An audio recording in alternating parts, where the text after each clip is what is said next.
Hello everybody, my name is James Elliott and I run Elliott Antique Clocks Limited and I also run the eBay shop, the Horology Centre. And today I'd like to show you this magnificent looking Grande Sonnerie, wonderful silver dial which has been fully restored. I really like these gilt dial rings that frame the dials. They really look wonderful. Sort of remind me of bright work on a classic car. You can see how wonderfully that's been restored. The problem with restoring a silver dial is the numerals are, especially on French clocks, not so much on English clocks. A lot of the time on English clocks, the numerals are actually engraved and then they set wax in them, which is a really great way of doing it. It's more durable. But the French, with their dials, or at least with carriage clocks, they would paint the numerals on over the silver.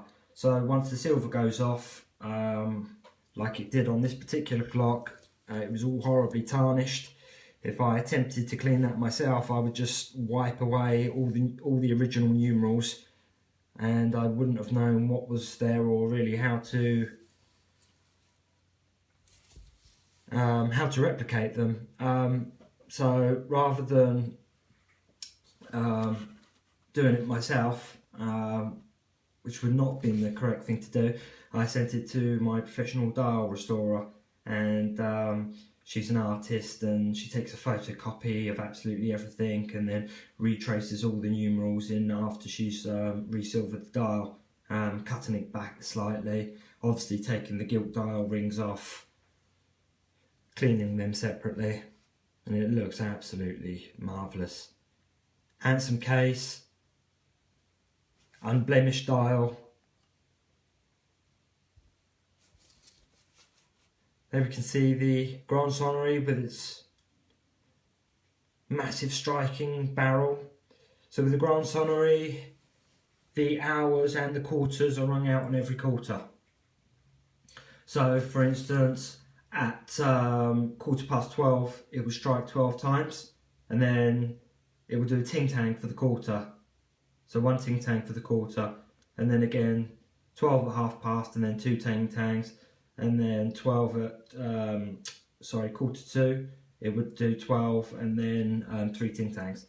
Then you have a selector at the bottom, which gives you the different settings. At the moment we're set on silent, and in the middle is Petite Sonnerie, and on the end is Grande Sonnerie. If you set it on Petite Sonnerie, it will only strike the quarters on the quarters, and then at the hour it will strike the hour. And then if you've had enough of all of that and it's keeping you awake at night, you can always put it to silent. And then it will repeat also the hours and quarters. So let's press the repeat button and hear it.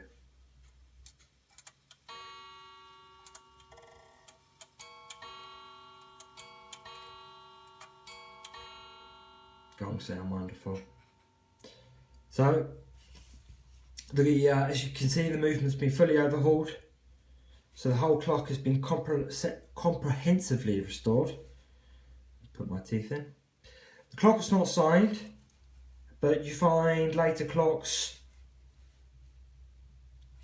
of this sort of period aren't.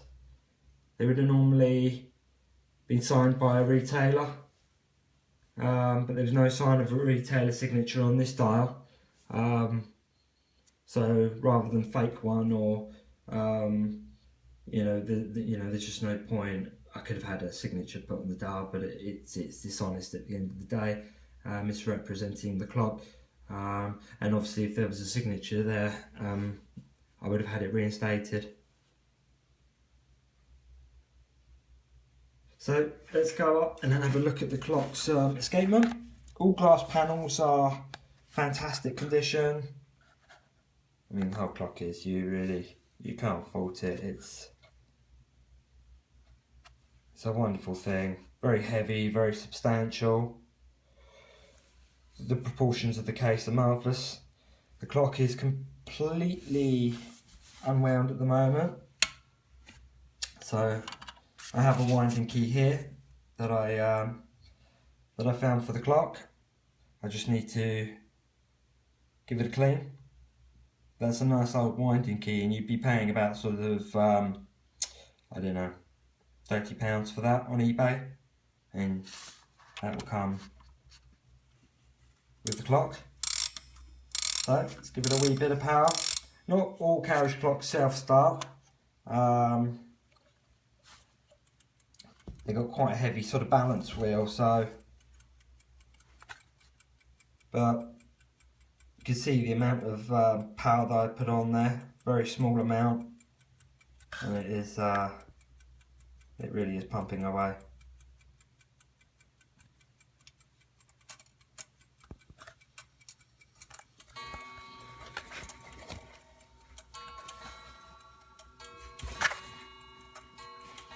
So let's go through a couple of these quarters. It's set on silent, so we need to go completely the opposite direction, right to the end, and we can hear the lever engage into its position. And it's always tricky finding the handset from behind the clock, but luckily I'm quite familiar with these clocks. Let's go to the hour. That's very important, that noise. That's the clock changing over to the hours. Sometimes if the clock isn't set up correctly, and or the striking isn't set up correctly, should I say, you won't get that. What am I trying to say here?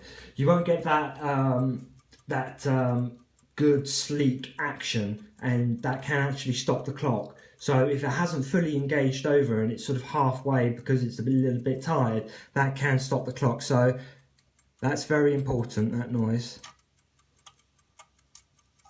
I love the hands as well, they're great. You're going to get a bit of vibration because the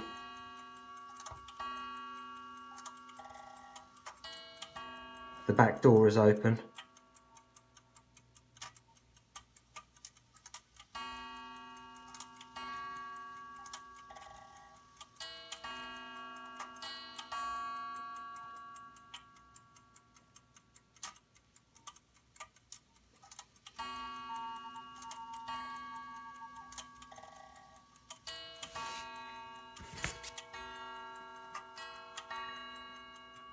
So let's shut that back door, and then you won't hear the vibration of the door.